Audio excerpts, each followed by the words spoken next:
Hello, hi viewers, welcome to TFPC. This is Karthik. So, ఈరోజు we are here with 23 movie team. So 23 అనే ఒక title and దాని వెనకాల ఉన్న ఒక స్టోరీ చాలా మందికి తెలియదు అండ్ తెలియని ఒక కథని ప్రతి ఒక్కళ్ళకి మన ముందుకు తీసుకొస్తున్న రాజ్ గారు and the face of the ship. అంటే ఒక సినిమాని ఒక షిప్లా చూస్తే the face of the ship both are with us. So Teja garu and Tanmay also with us. So let's talk and discuss about 23 film. Hi. Hello. Hello, Anna sir. All good. All good. So starting with you sir. 23 యొక్క incident అనేది చాలా viral and maximum ఊర్లో టౌన్స్లో తెలుసు కానీ సిటీస్లో అంతగా ఎవరికి touch లేదు అండ్ తెలిసే వాళ్ళు కూడా ఎక్కువ అంటే నిజంగా ఇది జరిగిందా అనే క్వశ్చన్ మార్క్స్ ఉన్నాయి కానీ ఎవరికి ఫుల్ స్టాప్స్ లేవు. So what you want to say about 23? ఇది 23 1993 చిలుకలూరు చిలుకలూరుపేట బస్ దహనం మీద సో దాని బేస్డ్ అండి. కానీ ద పీపుల్ ఐ థింక్ 35-40 పైన వాళ్ళకి కొంచెం దీని ఐడియా ఉంటుంది, ఎందుకంటే అప్పుడు వాళ్ళు న్యూస్ పేపర్లో చదువుంటారు. ఫర్ ఎగ్జాంపుల్ నేను కాలేజ్లో ఉన్నప్పుడు చదివాను. సో నా రియాక్షన్స్ చాలా స్ట్రాంగ్ ఉన్నాయి. అమ్మో వీళ్ళు అసలు ఎంత దారుణంగా చెప్పిన రాక్షసులు వీళ్ళని బండలతో కొట్టి ఉరేయాలి. సో ఇది నా థాట్ ప్రాసెస్ అప్పుడు. బట్ అన్నట్టు ద జనరేషన్ కరెంట్ జనరేషన్స్ ఊర్లలో కొంచెం ఐడియా ఎవరో చెప్తే విని ఉంటారు, కానీ ఇప్పుడు సిటీస్లో అక్కడ అర్బన్ ఏరియాస్లో అయితే అసలు మెమరీలో ఉంటుంది, అది పెద్ద రెలవెంట్ కాదు అని. అప్పుడు ఆ రోజుకే కదండి సెన్సేషనల్ న్యూస్. మళ్ళీ 1 month 2 months 1 year తర్వాత నెక్స్ట్ జనరేషన్ వచ్చేసరికి ఇదే ఫర్గెటెడ్. సో కానీ కొన్ని స్టోరీస్ రూపంలో అయినా మళ్ళీ చెప్పడానికి రీజన్ ఇంపార్టెంట్ అండి. సో ఎందుకంటే మళ్ళీ మళ్ళీ జరిగే అవకాశం ఉంటుంది, కొన్ని వేరే రూపంలో ఉండొచ్చు, చేంజ్ అవుతూ ఉంటాయి, బట్ సిమిలర్ ప్యాటర్న్స్ రిపీట్ అవుతూ ఉంటాయి. సో అవి ఎందుకు జరిగినాయి, ఏం జరిగినాయి అనే దానికి ఒక రికార్డ్ చేయడం in terms of various things.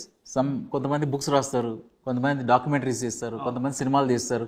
ఈ అన్ని రూపాలలో అన్ని ఇంపార్టెంట్ అండి, ఎందుకంటే కొన్ని ఇన్సిడెంట్స్ కొంచెం షేమ్ఫుల్ ఉంటాయండి. We don't want to remember them. అంటే అసలు ఎందుకు ఇంత దారుణంగా జరిగింది అనేది.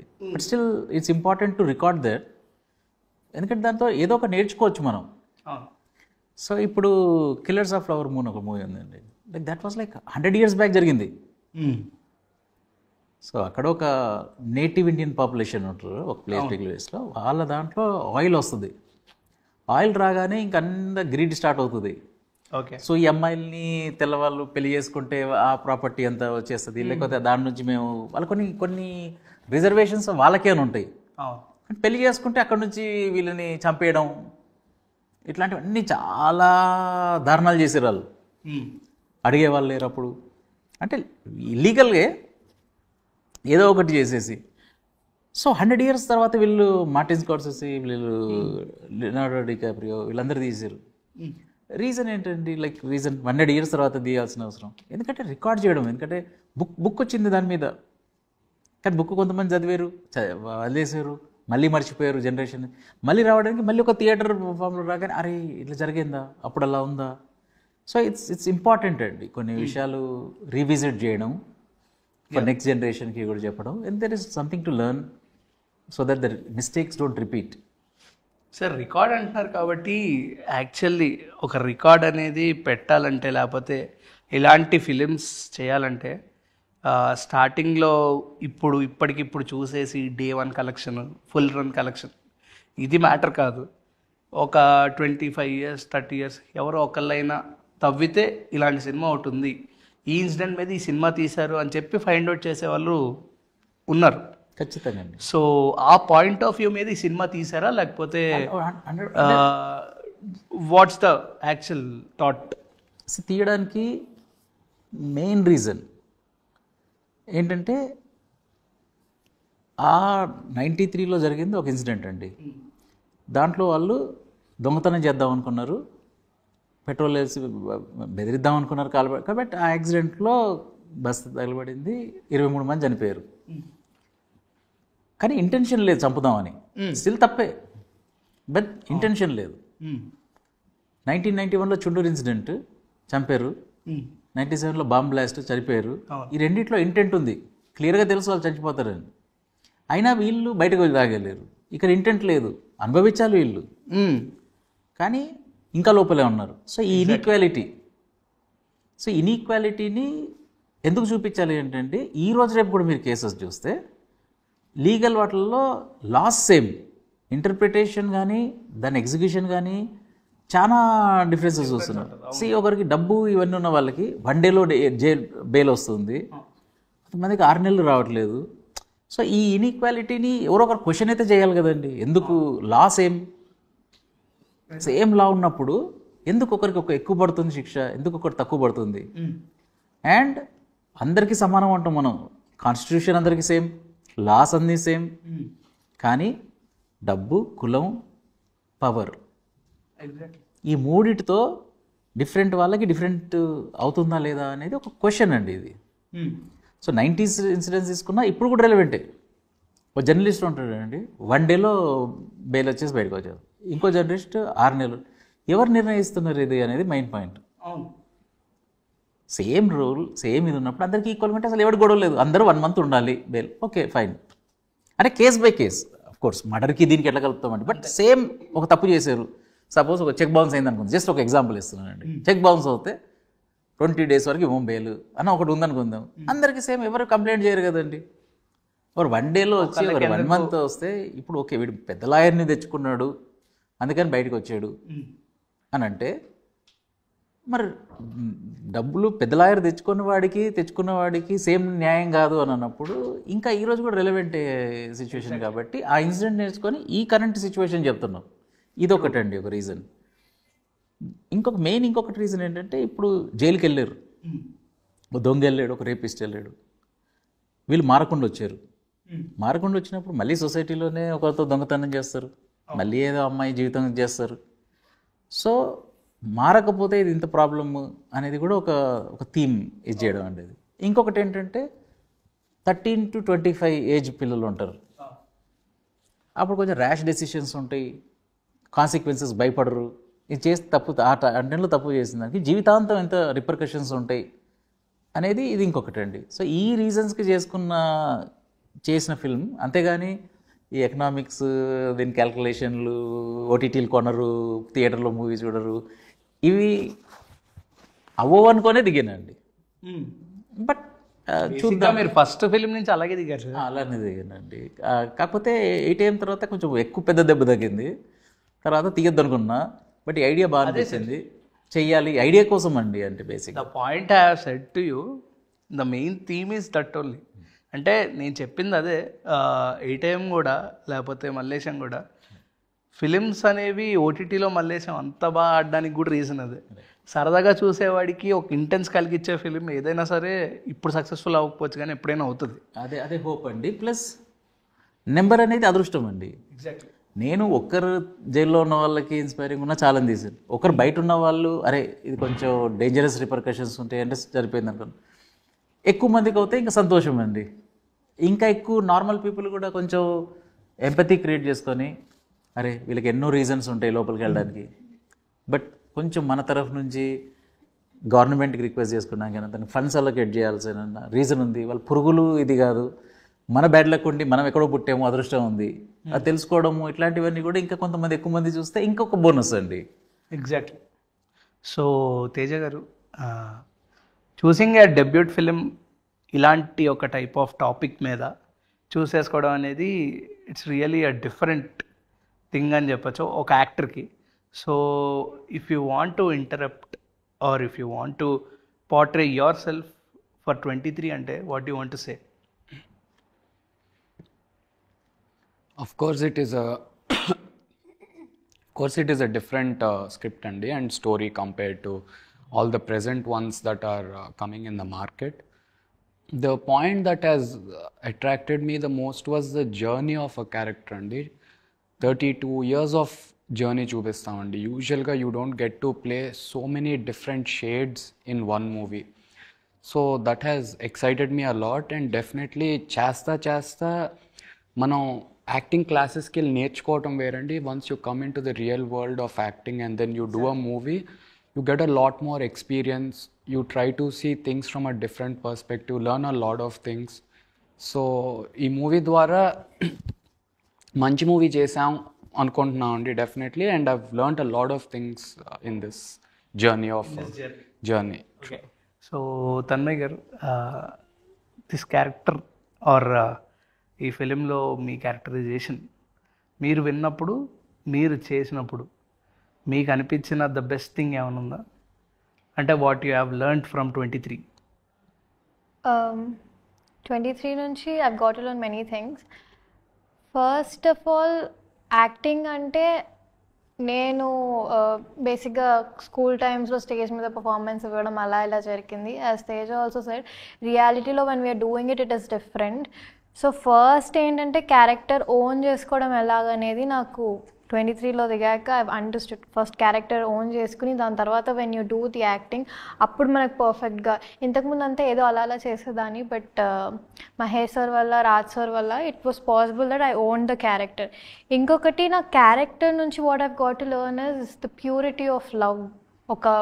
ఒక అమ్మాయి ఎంత ప్యూర్గా ఒక అబ్బాయిని లవ్ చేయగలుగుతుందో, ఇప్పటికీ అమ్మాయి వెయిట్ చేస్తుంది అంటే how beautiful that love is అనేసి ఈ జనరేషన్లో వాళ్ళు తెలుసుకోవాల్సింది.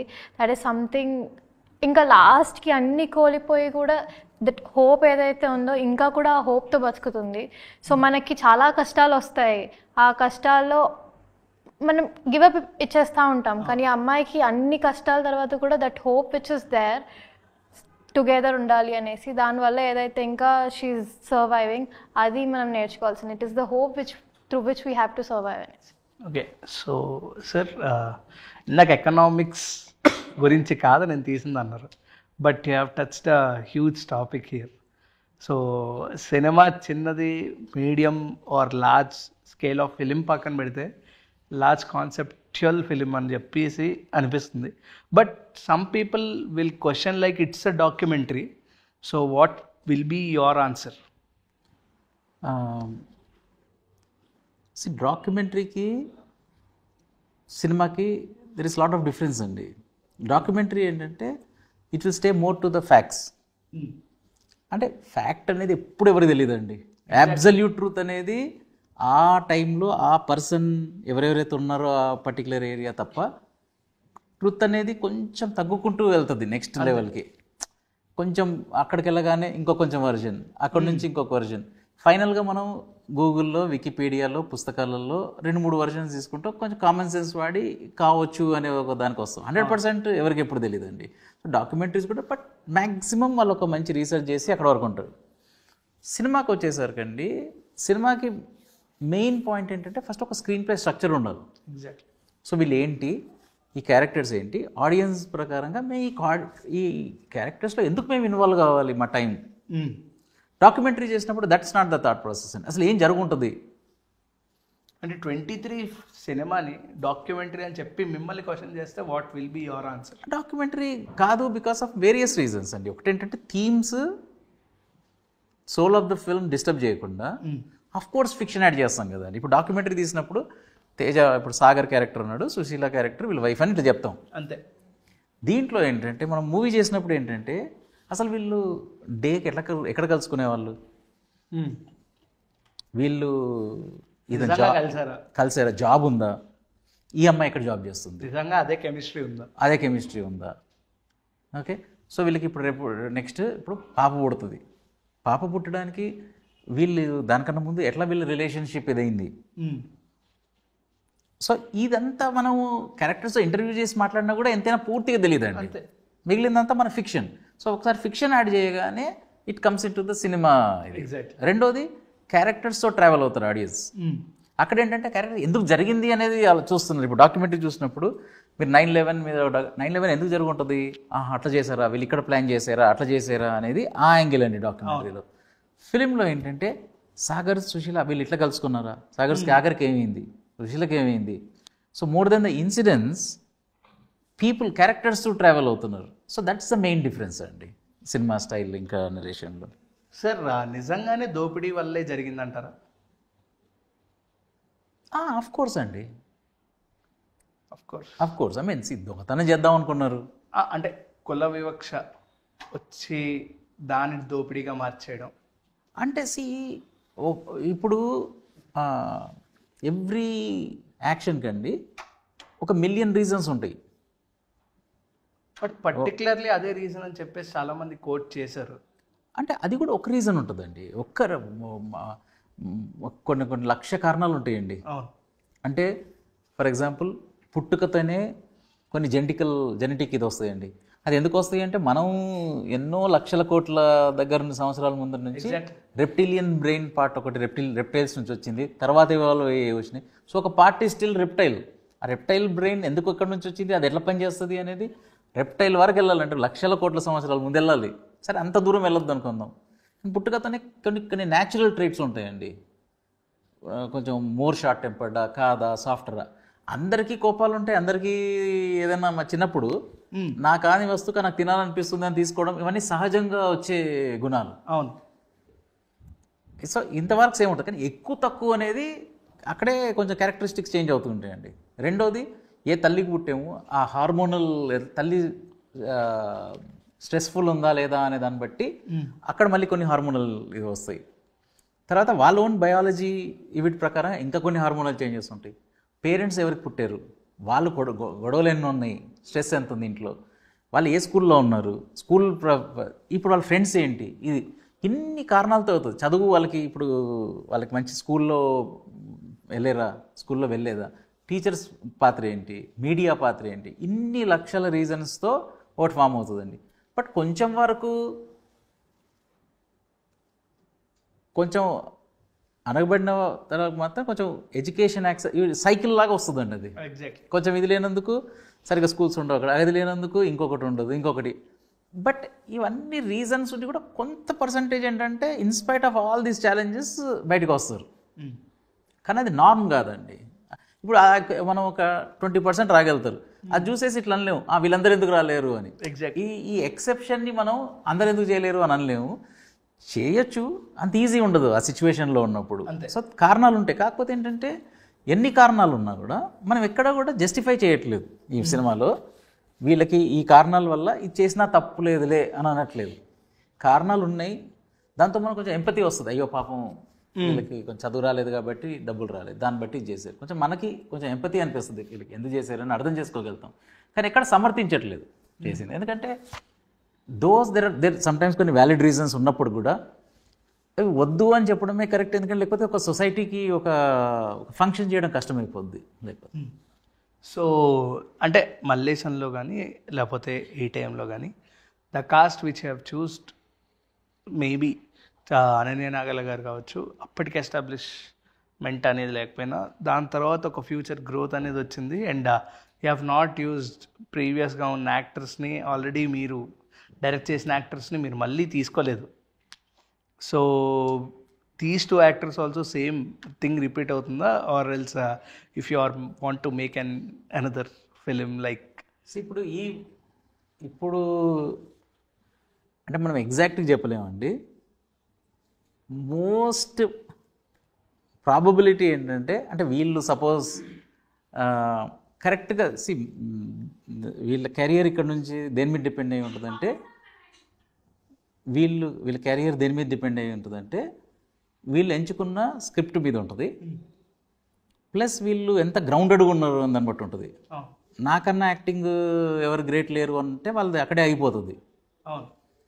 అదృష్టంతో స్క్రిప్ట్ కలిసి వచ్చి ఫిలిం కలిసి వచ్చి నాకు ఇంతవరకు వచ్చింది. బట్ ఇక్కడ నుంచి నేను చాలా ఇంకా నేర్చుకోవాలి, కష్టపడాలి అనే యాటిట్యూడ్ ఒకటి. రెండోదండి మంచి స్క్రిప్ట్స్ చూస్ చేసుకోవడం, ఇంకా వీళ్ళకి డైరెక్టర్లు ప్రొడ్యూసర్లు కరెక్ట్ వాళ్ళు దొరకడం, ఈ అదృష్టం ఇవన్నీ కలిసి రావాలి. మళ్ళీ ఇది వస్తే వీళ్ళ గ్రాఫ్ చాలా బాగుంటుంది. అప్పుడు నాకు దొరకడం అయితే కష్టమవుతారు వీళ్ళు. ఎందుకంటే ఒరిజినల్గా ఈ 2 క్యారెక్టర్స్ చేయాల్సింది దర్శి ఇంకా అనన్య. ఓకే. సో దర్శికి మూవీ చేస్తా అన్నాడు. ద బెస్ట్ పార్ట్ దర్శి ఏం ఆఫర్ ఇచ్చాడంటే నేను ప్రొడ్యూసర్ని కూడా నేనే తీసుకొని వస్తాను. ఓకే. సో నాకు ఇప్పుడు ఫస్ట్ ఆఫ్ ఆల్ ఏంటంటే దర్శి చేస్తే డబ్బులు ఎక్కడి నుంచి తీసుకురావాలి, అప్పు చేయాలా, ఫ్రెండ్స్ దగ్గర తేయాలా అనేది నాకు గొడవ ఉండదు. నా సేవింగ్స్ ప్లస్ ఇవన్నీ కలిపితే ఒక సినిమా అవుద్ది కదండి. అంతే. కాకపోతే దర్శి ప్రొడ్యూసర్ అంటే అసలు నాకు డబ్బులు ప్రాబ్లం. కానీ అన్నిటికన్నా మెయిన్ ఇంపార్టెంట్ ఏంటంటే ప్రొడ్యూసర్ ఉంటే టెన్షన్ ఉండదు. సెట్ రెడీ ఉందా, అందరు వచ్చారా, ఇవన్నీ నా హెడేకే కాదు. ఎగ్జాక్ట్లీ. నేను వెళ్ళడం, నా క్రియేటివ్ వర్క్ చేసుకోవడం, రావడం వరకే ఉంటుంది. మీ క్రాఫ్ట్ వర్క్ చాలు. సో నేను 10 to 12 hours పని చేస్తే సరిపోతుంది. ఇప్పుడేంటి నేను 18 hours పని చేయాలి, 20 hours పని చేయాలి, 2 జాబులు కాబట్టి. సో ఈ ఒక బెనిఫిట్ అయ్యేది. అన్నిటికన్నా పెద్దగా బెనిఫిట్ ఏముందంటే దర్శి ఉన్నాడు అని అంటేనే ఓటీటీ సినిమా రిలీజ్ కాకముందే ఎంతో అయిపోయేది. కానీ దర్శి అప్పుడు 6 films చేస్తున్నాడు. సో రాజు నాకు టైం కావాలి అన్నాడు. కాకపోతే మా వాళ్ళు ఎంత టైం అంటే రాజు నీకు 1 year కన్నా ముందే దొరకడు ఇప్పుడు దర్శి, అన్ని ఎంత లైన్డప్ ఉన్నాయి అంతే. సో అనన్య సరే దర్శన్ పక్కన అనన్య అనుకున్నా. అనన్యకి ఆ మంత్లో ఏదో ఫ్యూ డేట్స్ అటు ఇటు అడ్జస్ట్ చేయగలమ్మా. ఓకే. ఆ టైంలోనే డిస్కషన్ జరుగుతున్నప్పుడు ఇంకొక అమ్మాయి, ఇంకా సెకండ్ అమ్మాయి, తర్వాత మన తన్మయ్య వచ్చి కాదు నాకు ఈ రోల్ అది ఇది అంటే సర్లే ఈ అమ్మాయి ప్యాషనేట్ ఉంది ఇస్తే చేయగలుగుతుంది అని ఇదే అండి. బట్ దీని తర్వాత if I have to guess if they plan, ఈ 3 విషయాలు చెప్పాను కదండి. Acting okay, we're lucky to get this role and we pulled it off, but there is so much to do అనేది ఆ రియాలిటీ చెక్లో ఉండడం ఫస్ట్ పాయింట్. మంచి actor, మంచి డైరెక్టర్, ప్రొడ్యూసర్ దొరకడం, వీళ్ళు మంచి చూస్ చేసుకోవడం ప్రాజెక్ట్. ఈ 3 అయితే మాత్రం నెక్స్ట్ ఫిలిం మాత్రం వీళ్ళు దొరకరు మళ్ళీ. ఓకే సార్, రాజ్ గారు ఇఫ్ అంటే ఇలాంటి 23 టైప్ ఆఫ్ కాన్సెప్ట్ ఎవరికి తెలియకుండానే ఇఫ్ యూ బ్రాట్ సమ్ అంటే ఆ దోపిడీ గురించి కానీ దాని గురించి కానీ తీసుకొచ్చారు. సో మీరు ఒక కులం మీద ఏమన్నా సినిమా తీసే అవకాశాలు ఉన్నాయి అంటే అంటే డిపెండ్స్ అండి. అంటే EC every aspect of the సొసైటీలో 50-60% ఎక్కడో ఒక దగ్గర వస్తూ ఉంటుంది. 100%. సో అంతవరకు టచ్ చేయడం తప్పదు ఏవి తీసుకున్నా కూడా.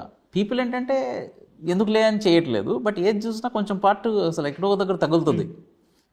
పూర్తిగా అనేది డిపెండ్స్ ఆన్ ద మూవీ అండి. దీంట్లో మెయిన్ పాయింట్ అంతా ప్రిజన్ రిఫార్మ్స్, బట్ కొంచెం పార్ట్ ఇది టచ్ చేస్తాం ఎందుకంటే అది రియాలిటీ. అది ఎగ్జాక్ట్. ఇప్పుడు మీరు కార్పెట్ ఉంటుందండి, ఇప్పుడు చెత్త ఉందని దీని మీద కార్పెట్ వేస్తారు. కార్పెట్ కప్పేసినా కూడా చెత్త కింద ఉంటుంది. ఏం లేదు అని అనుకోవచ్చు, అది ఉంటే దాని కింద ఉంది అని అనుకోవచ్చు. రెండు మన చూసే యాంగిల్ బట్టి ఉంటుంది. ఎగ్జాక్ట్లీ. కన్వీనియంట్గా ఏం లేదు ఇప్పుడు కార్పెట్ ఉంది అని అంటే ఏం లేదు. అదే ఈ డైరెక్టర్ కోసం అటువంటి టైప్ ఆఫ్ కాన్సెప్ట్ ఏమన్నా ఎక్స్పెక్ట్ చేయొచ్చా అని చెప్పి అంటే ఐడియా బట్టి అండి. అంటే ప్రస్తుతం ఆబ్వియస్గా 8 AM తర్వాత అసలు నాకు ఐడియా మళ్ళీ తీయాల్సిన అసలు లేనే లేదండి. ఇప్పుడు చెప్తే అసలు ఇది ఎంత టఫ్ జర్నీ అంటే అండి, every day is so stressful. అసలు ఎందుకు చేసాం ప్రాజెక్ట్ అనే దగ్గరకు వస్తుందండి ఎవ్రీ డే. ఓకే. సో ఇట్లా మనం 2 years కష్టపడాలి. I mean especially when you're the director and producer. Yeah. లేకపోతే సగం రిలాక్స్ చేసుకోవచ్చు. సో ఎందుకు చేసాము అని every day you will curse yourself. అంతే. సంథింగ్ నెగిటివ్ హ్యాపెన్స్, అసలు ఎందుకు చేసాము రా అసలు ఈ సినిమా. మల్టిపుల్ డైరెక్షన్స్ నుంచి స్ట్రెస్ వచ్చినప్పుడు హ్యాండ్లింగ్ ఎందుకు చేసాము అసలు, what's point. But idea strong ఉన్నప్పుడు ఏంటంటే ఎన్ని కష్టాలైనా, ఇప్పుడు కొంతమంది ఎవరెస్ట్ ఎక్కుతారు కదండి, వాళ్ళకి తెలుసు కదా ఎంత కష్టం అని. అంతే. అయినా ఎందుకు ఎక్కుతారంటే ఆ ఐడియా ఉంటుంది ఒకటి, ఛాలెంజ్ ఇది ఎట్లా అయినా నేను ఎక్కాలి అని వాడికి ఉంటుంది. ఇక్కడ మాకు ఏంటంటే ఈ ఐడియా ఎట్లా అని చెప్పాలి. సరే మనం ఇంతమంది ఇబ్బంది పెట్టినా, ఇన్ని కష్టాలు ఉన్నా, ఏం చేసినా కూడా ఇది కంప్లీట్ చేయాలి అని దాంతో చేస్తాం. కానీ ఒకసారి కాగానే అమ్మాయి ఇంకా చాలా అసలు కొన్ని రోజులు రెగ్యులర్ సాఫ్ట్వేర్ జాబ్ చేసుకోవడం బెటర్ అని మనం ఆ కంక్లూజన్కి వస్తాం. సో ఇప్పుడు అసలు ఐడియాస్ అట్లాంటివి అసలు జీరో అండి. అసలు నెక్స్ట్ సినిమా తీసే ప్లాన్ కూడా లేదు, దానికి సంబంధించిన ఐడియాస్ కూడా లేదు. బట్ సపోజ్ ఒక ఎగ్జైటింగ్ ఇది వచ్చిన తర్వాత మళ్ళీ 2 years ఇంత కష్టపడాలి అనే దానికన్నా ఎక్కువ ఉండాలండి ఐడియాలో ఉన్న పవర్. ఈ కష్టం కన్నా ఎక్కువ ఉండాలి. అంటే ఇటువంటి టైప్ ఆఫ్ హిడెన్ స్టోరీస్ తెలుసుకోవడం మాకు అంటే ఒక టైప్ ఆఫ్ క్యూరియాసిటీ అని చెప్పచ్చు. వై బికాస్ ఎక్కడో తెలియనివి, ఇటువంటి స్టోరీ కూడా తెలియదు. ఇప్పుడు ఆ 23 గురించి ఎతికితే there are multiple articles in Google.